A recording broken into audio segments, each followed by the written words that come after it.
What's good, folks? Welcome back to my channel, That Mruzick Laboratories. I want to thank you for subscribing, those of you who have, and those who are just stopping by, welcome. That Mruzick Laboratories is my studio where shit happens, you dig? Where my albums are born and where I work out, flesh out ideas. Some of them end up on the cutting room floor. Some of them end up on my albums. Some of them end up in live performances and around where I live in different places, and some of them I travel with. Along the way, I'm going to be doing a few of these informative vids because they need to be done, I think. And here's one, and here's why I'm doing it. I want to sort of address, I don't know if purism is a movement.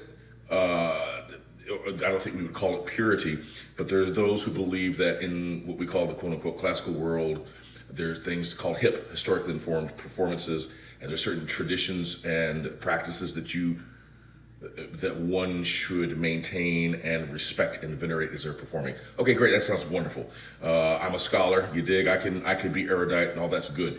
But what I want to say off the top is that, as I mentioned in my opening video, Mruzick is known for one thing, putting slides and portamento and expressive elements in pieces written in eras where that wasn't cool.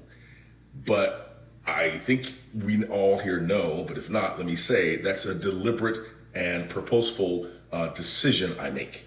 It's not, for example, that if I get a contract to play a Beethoven symphony and a Haydn concerto and I'm in the orchestra, I'm in the cello section, that doesn't mean I'm going to be sliding and vibrating certain notes and not vibrating others, as is a mainstay in Mruzick. I can do what I need to do. I can switch hats. I can play historically performed performances. I do that.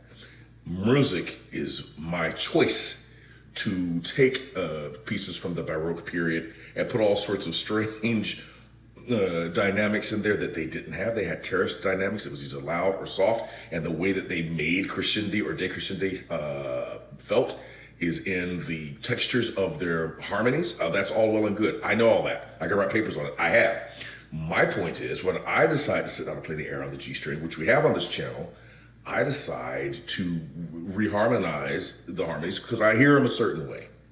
I can't help how I hear shit, man. Can you?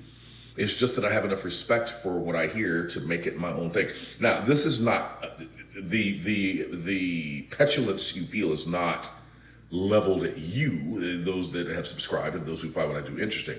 It's an address to people who may drop by that are purists. I've got buddies who are fabulous violin, cello, viola players, fabulous conductors, pianists, what have you, and they're wonderful purists. When they play Bach, it's Bach.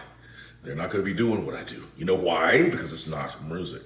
And I'm thinking of an individual once who said that, Derek, you have said that you can't play perfectly anymore, and you don't care. Well, first of all, I never could play perfect.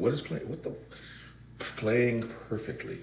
Dude, I studied with like Jano Starker for a hot minute, and that cat, when he was on, his intonation as a cat without absolute pitch was startlingly accurate. And his ass didn't play perfectly. No one plays perfectly. I remember Harvey Shapiro at 96 saying, "All I do is try, my dear. After all of these fucking years of playing, all I can do is try." You dig? So what I do, I get a piece. It's written by Brahms, thus it's romantic. I try to render what I think Brahms would be happy with. When it comes to my own arrangements, I render what I know I'm happy with, or at least I try to. But what I was mentioning, that an individual, by saying you can't play perfectly, got wrong, is that I wrote this thing in a post somewhere on social media that I love being at the age where I can render intervals and passages in ways that belie my emotional attachment to them without having to be apologetic.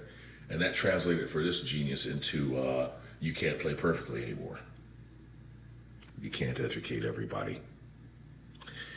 So anyway, I want to thank you again for coming by. I'm about to step to my keyboard and recreate the coda of Beethoven's First Symphony, the coda. I just said the coda, didn't I?